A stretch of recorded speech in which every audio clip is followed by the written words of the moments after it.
tinha uma vida teoricamente normal. Eu achava que não precisava de Deus, porque eu tinha tudo, tinha uma casa, tinha uma família estruturada, então eu não tinha por que procurar buscar a Deus.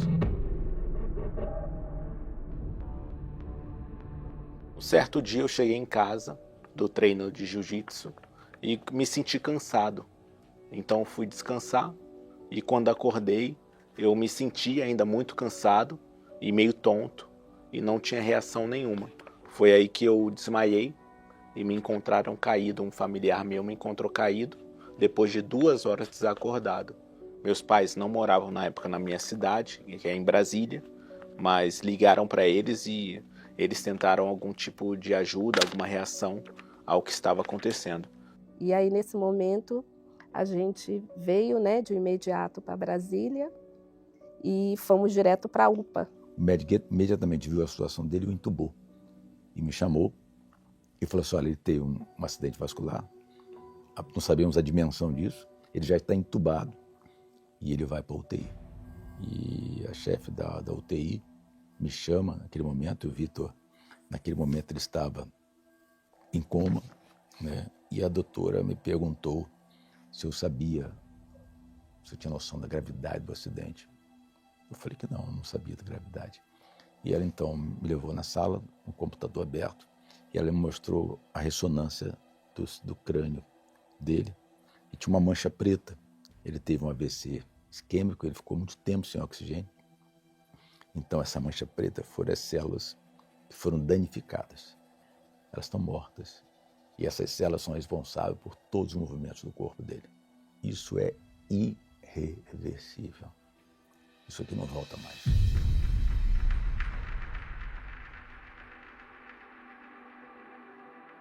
Eles não davam expectativa nenhuma para a gente, né?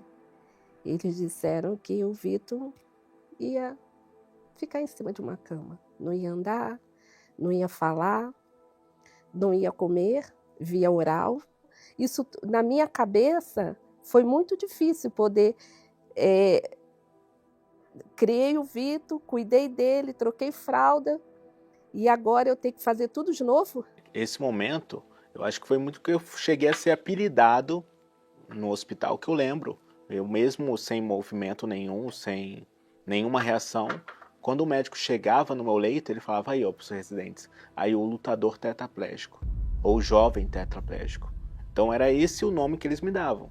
Eles me tratavam assim, não me chamavam pelo nome. Por mais que você não tenha reação nenhuma, você tenta de alguma forma mexer. Chegaram a dizer que eu não tinha jeito, que era para eu ter ido pro saco preto, né? Exatamente. A minha alma estava viva. O corpo não estava, mas a alma estava. Então eu ouvi as enfermeiras falando, nossa, tão jovem, mas vai morrer.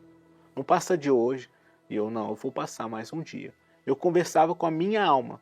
Eu passei 10 dias na UTI, olhando para o meu corpo e tendo experiências, de vendo as pessoas indo me visitar, de vendo o bispo Sérgio Correia, que estava em Brasília, e ele me visitou, fez uma oração por mim. Então eu percebi as pessoas ali. Isso não era um delírio, um sonho? Não era, porque eu pedi um sinal. Eu falei, olha Deus, se o Senhor existe e isso realmente está acontecendo, que entre uma pessoa aqui cantando determinada música. Então passou um dia, nada aconteceu. Aí na metade do outro dia, entrou uma enfermeira cantando a música que eu tinha pensado.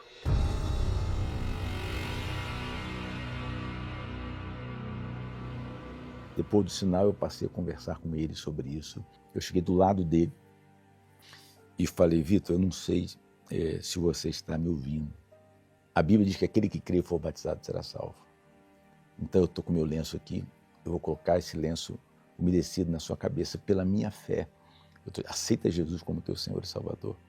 Eu preciso de um sinal seu que você aceitou isso. Ele foi, quando eu falei isso, ele piscou os olhos. Quando ele piscou os olhos, ele derramou uma lágrima. Falei, pronto, ganhei essa alma. E aí eles olhavam para a gente e diziam, vocês estão entendendo o que nós estamos falando para vocês? Aí eu disse para o médico, tô.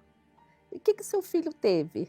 E eu falei para ele teve um AVC isquêmico e segundo o senhor, ele vai, eu falei para ele assim, vegetar em cima de uma cama. Aí ele falou assim, E naquele dia eu cheguei em casa, chorei muito, né? Chorei muito. Desculpa. E eu falei para Deus, eu não aceito. E falei, é a última vez, Senhor, que eu vou chorar. Porque eu não vou alimentar sentimento dentro de mim. Porque eu não quero ver a situação, eu quero ver o que Deus vai fazer. Eu vou agir a minha fé. E eu levantei dali e fui direto para a igreja. Era a época da fogueira, né? E aí, quando eu cheguei, o pastor estava chamando no altar, porque eu cheguei bem depois, porque eu tinha saído do hospital, né? E aí eu subi no altar e falei, meu Deus, está aqui. Tudo que eu tenho. Eu vou colocar a vida do Vitor, a minha vida e do meu marido, porque agora é com o Senhor. E ali eu depositei e saí. Quando eu saí, que eu fui para o hospital, a gente recebeu a notícia de que Vitor tinha saído, né, de coma. Tinha sido estubado, na verdade. Disseram que nós tínhamos que ir no hospital naquele momento. O assistente social ligou que nós fôssemos para lá. E eu cheguei perto dele, segurei na mão dele e, de fato, ele só me via e me ouvia. Eu falei assim, Deus está começando a operar. Mas o milagre de Deus, ele é completo. O altar não fica devendo nada para a gente.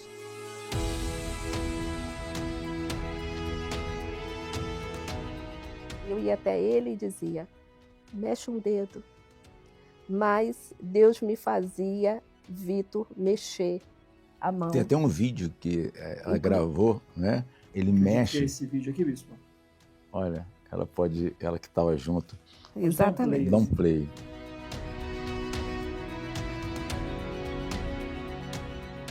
Você lembra? E aí eu disse para ele, levanta, você consegue. E aí ele levantou o dedinho. Quando ele levantou o dedinho, eu peguei o celular e falei, Vitor, a sua mão está mexendo. Mexe ela porque ela vai levantar.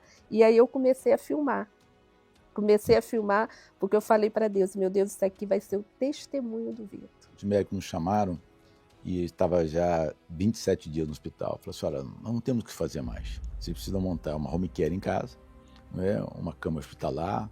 Vocês precisam aprender agora a conviver com essa situação. Eu disse para ele, olha, faz a obra de Deus, porque agora eu preciso fazer essa parte, ajudá-lo nessa parte aqui.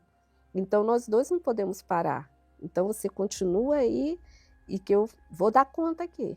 E aí a gente foi, né, na reabilitação do Vitor, incentivando, levando a ele, levanta hoje a perna, levanta assim. Inclusive nós temos um vídeo aí do primeiro dia, né, que ele saiu da cama porque eu dormia com ele no quarto, porque o Vitor não conseguia nem se virar na cama, ele não conseguia. Esse dia aqui,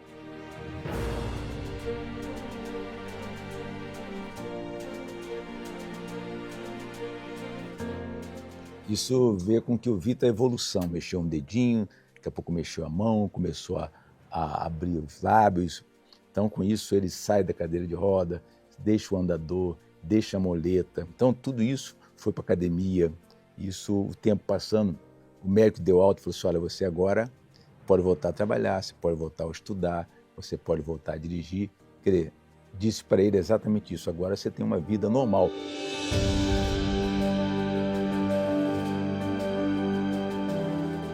Tem o Espírito Santo, isso aqui leva qualquer um para, né, qualquer mãe, qualquer pai, né, ao desespero. E não foi isso que aconteceu com a gente, porque o Espírito Santo a todo momento nós víamos que ele estava conosco. Isso renovou a nossa fé, renovou nossos votos. E hoje meu filho é uma pessoa muito melhor do que ele era.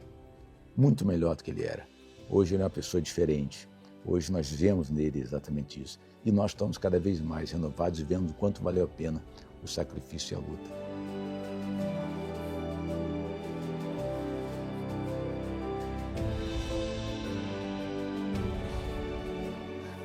Então, eu queria agradecer os meus pais pela fé deles, que a fé deles me salvou. Quando eu não tive voz, eles foram a minha voz. Quando eu não podia falar, quando eu não podia andar, eles andaram por mim. Então, eu queria agradecer eles por tudo. E que Deus abençoe eles E eu tenho certeza que pela fé deles, a minha fé hoje está renovada.